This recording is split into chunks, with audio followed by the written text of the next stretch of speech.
hello अरे होता गोदेरा जे में अरे अभी न सहाई जी आई होता गोदेरा जे में अरे अभी न सहाई सैया डबल बेड के पालक बनावाए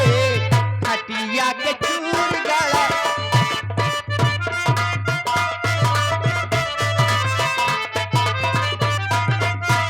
होता गोदेरा जे में अभी न सहाई जी होता गोदेरा जे में अभी न सहाई सैया डबल बेड के पालक बनावाई खटिया के चूर गड़ा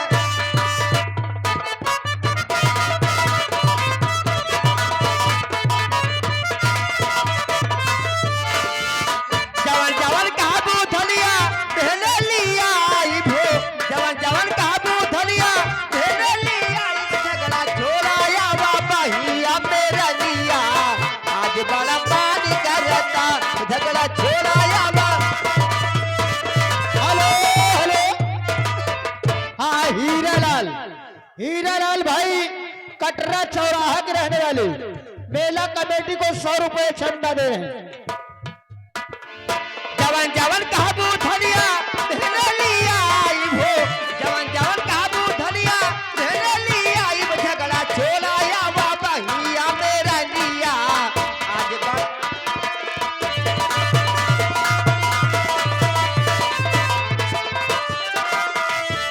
हेलो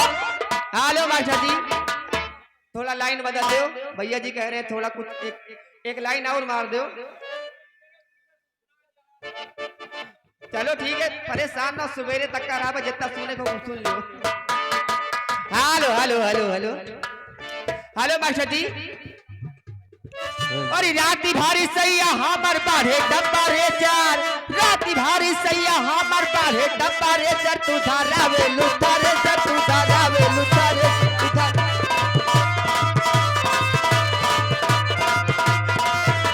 कैसे छानी पूरी रोजी रोटी अबे लाई कैसे छानी पूरी रोजी रोटी अबे लाई खाना बेला नहीं लाई खाने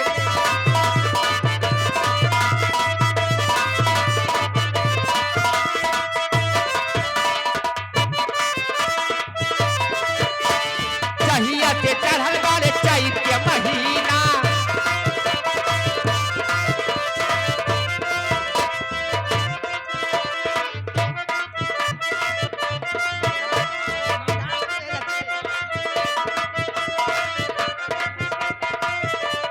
चाहिए से चढ़ल वाले चाहिए के महीना संगवा न छूटे लबलमा एको दीना